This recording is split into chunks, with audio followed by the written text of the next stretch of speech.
how to find the intended fit and look like yourself every day.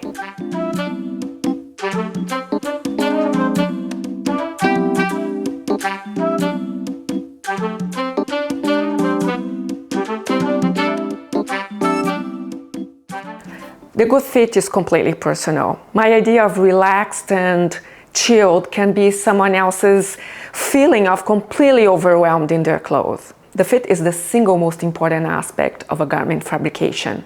And lots of women get hung up in the size and the label.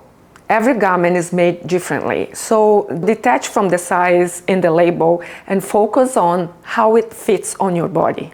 So this isn't a guide of how to find the perfect pair of jeans or how to dress for your body type. This is none of that. In this video, I'm going to show you how you can modify your items just by placing them differently on your body or using a shoe or a belt to completely change the vibe of the same item. So when you have something that you love wearing, you don't get tired of them because you style them in the same way all the time. As a highly creative person, my goal isn't always about looking flawless, looking slim, or looking fabulous, or any of these things. I think there are plenty of channels out there with that purpose, trying hard to always look slim, elegant, classy. This, for me, it's kind of boring. If that's your intent, completely fine, you can skip this video. But if you want to find new ways to style the pieces that you love, then keep on watching. Learning about fit can be a bit complicated, but it's so worth it taking the time to do so because it will allow you to manipulate your clothes and communicate your style. And it will make you smarter when you're trying on your clothes or you're shopping. It's the placement of the pleats, if that's your vibe or if that's something that will be flattering on you. And the rise is one of the most important aspects of pants, or bottom parts for that matter. So the rise is the measurement from the crotch seam to the top of the waistband of your pants or jeans.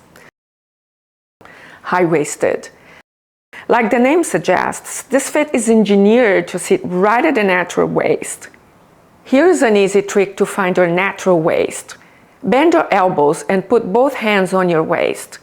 Where do they naturally gravitate to? That's your natural waist. It's usually the narrowest part of your torso. You should be able to put 2 fingers in between the flash and the fabric so that you're comfortable to sit and knit.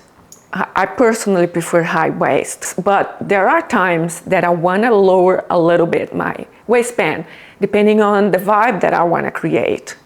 And then I adjust all the styling accordingly, like I'm going to show here.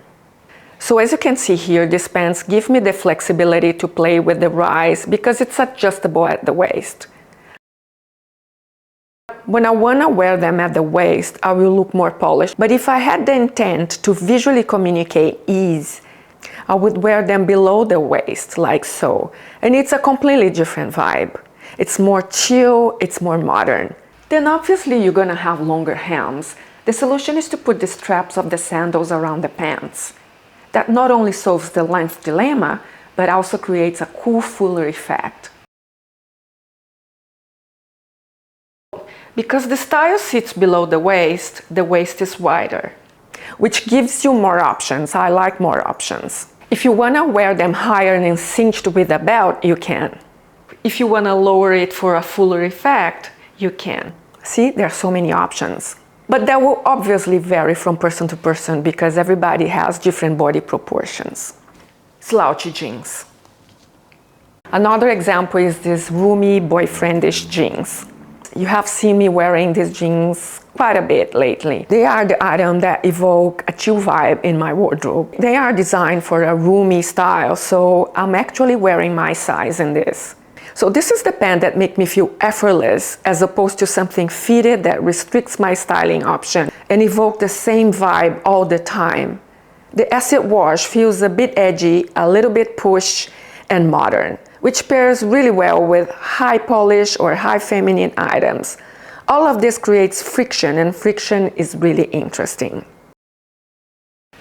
Alternatively, you can wear it right at the waist and have a completely different result. Perhaps more polished. I like having options. Options are good.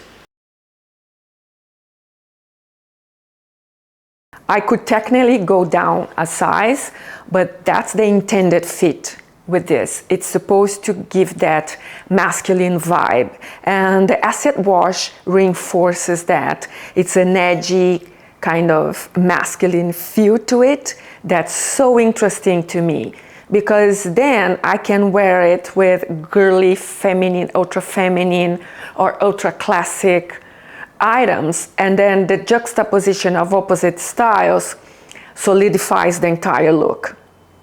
And that's what I always look for.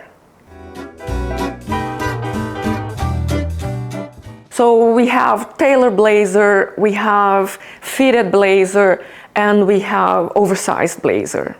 I'm going to start with the fitted blazer.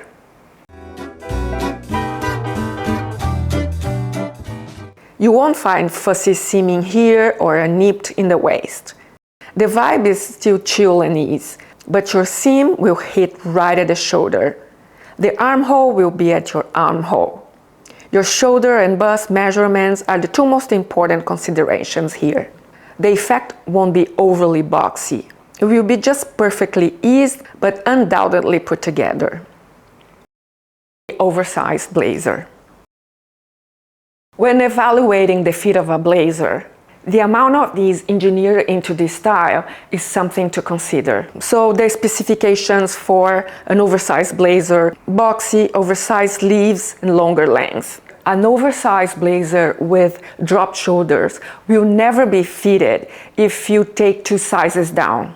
Conversely, a fitted blazer will never have the chill vibe that an oversized blazer has if you size it up. The inset armhole, the waist shaping will leave the garment feeling more awkward than chill. Here I am wearing my husband's blazer. On the right is an engineered oversized blazer. The areas of differentiation are: the arm muscle measurement is wider than the man's, which makes it appear more relaxed. A men's coat follows standard measurements, but when a blazer is oversized, it doesn't follow standard ratios. The neck opening of the engineered oversized blazer is narrower. The shoulder has a distinguishable slope, which places the shoulder point well above where the armhole seam is found. This creates a dropped shoulder. The men's blazer is cut with a padded shoulder and traditional armhole placement. The shoulder extends well beyond your actual shoulder, forcing the armhole opening to be in the wrong place, creating a bulky and uncomfortable fit. Regardless whether it's trending, an oversized blazer for me came to stay. And it's not a fad. Feel free to disagree with me, and if you do, don't invest in one. Now that said, there are times that sizing up or down can be a solid consideration. So it depends on the garment, it depends on your body, it depends on a lot of aspects. The slim blazer. This blazer is purposely designed to follow the curves by sculpturing, shaping, seaming, or through stretch fabrications. Therefore, the shoulders, the bust, and the waist are all important measurements here, and particularly if the fabrications aren't stretchy. So the specifications of the styles: seam at the shoulder, narrow armhole inset, narrow arm fit, closer to the body. They are extremely limiting as well, but the perfect scenario to wear something like this is to counterbalance something voluminous at your bottom part when you wear something completely overwhelming. I'm not advocating oversized here. Sometimes I need a fitted blazer, as you're gonna see later. But if I was to wear something fitted from head to toe like this, it'd be too forced for me.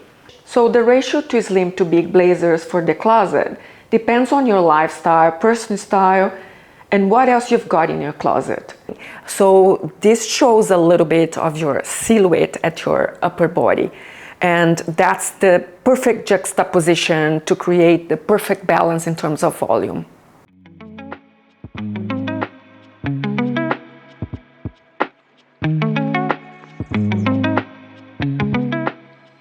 So there you have it, everyone. This is a short guide on key measurements for the most important items in your closet, so you feel that you can manipulate your clothes, be in the pilot seat, and dictate the ending result of what you're gonna wear, how you're gonna be portraying yourself. And that's very important, at least for me. If you found this video informative, please give this video a like and consider subscribing to this channel if you haven't already done so. Thanks so much for watching. I really appreciate your time. Have a great day. Take care, everyone. Bye bye.